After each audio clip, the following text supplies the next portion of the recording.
Hi folks, we're here today with Mel from VMR and we're going to talk about radios. How are you, Mel? Good, thanks Adrian. First thing, don't rely on a mobile phone. There are far too many black spots out there, particularly on the eastern side of the islands. You will not get any coverage at all. Second thing is, if you have a VHF and request assistance, the guy in the next bay may hear you. On a mobile phone, you're just talking one-to-one if you get coverage.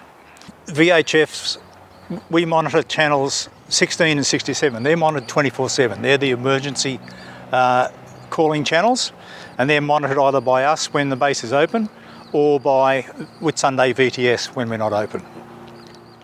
A couple of different types of VHF radios. A fixed mount, obviously what it says. A couple of little tips on the fixed mounts as well. Make sure you're running on the international set of channels. Don't use the USA channels because the frequencies are different. The other point on marine radios, on VHFs, is you must be licensed. You can do a license course online. It's pretty cheap. It's only about $50 or $60, and that will make sure you know how to operate your VHF radio correctly.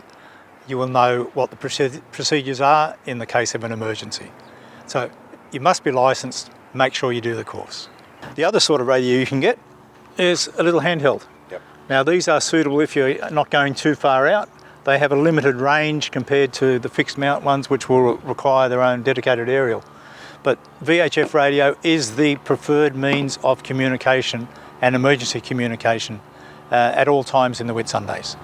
And they are an important piece of equipment and they're a must-have because they are a requirement. Yeah, they are. If you're going more than a mile offshore, so you're going outside partially smooth waters, you do need a VHF radio. A couple of different types. You can just get a standalone VHF now, which is what this one is. It does have digital selective calling. Once you program the radio, if in an emergency, if you activate digital selective calling or DSC, it will transmit the name of your boat, your position and the type of emergency that you're set in.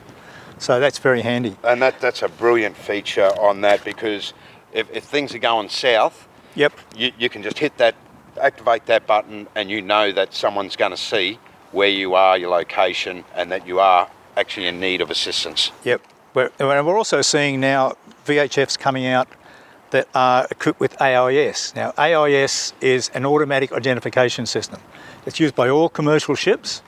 It's used by a lot of recreational private vessels now as well.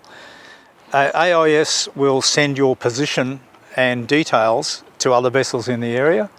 We're actually installing AIS repeaters on Hayman Island and Mount Robeson in the Whitsunday, so we will have an immense coverage because they're at heights of 750 and 1300 feet respectively.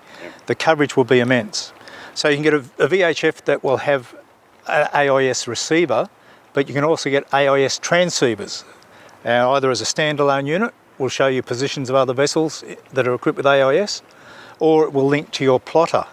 And with the right plotter, you can actually see the positions and names and details of other vessels, including how close they're going to come to you, what is the name of the vessel if you dig into it a bit, its speed, its course, and you can set alarms. So AIS transceivers by themselves, very, very good, particularly if you are going out beyond partially smooth waters.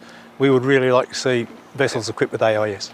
And that also helps the AIS for the rescue guys that are going out there. It gives you exact location, where they are, names of boats, who's in the area that can assist. So it's priceless, really, isn't it? It is. If someone goes overdue, if we're looking for a boat, we can do a search by name. It'll show us the last known position. We can do last known position and track. So that gives us a starting point if there is a problem out there and we're coming to start and look for you. Do recommend the AIS. It is a really good feature. It's becoming more and more common now, and we'd like to see it on a lot of recreational vessels. Awesome. Thanks, Mel, and big thanks to Whitsunday Hardware and Marine. Thank you for the loan of the radio for this demonstration. Thanks, guys. Love your work. Thanks, fellas.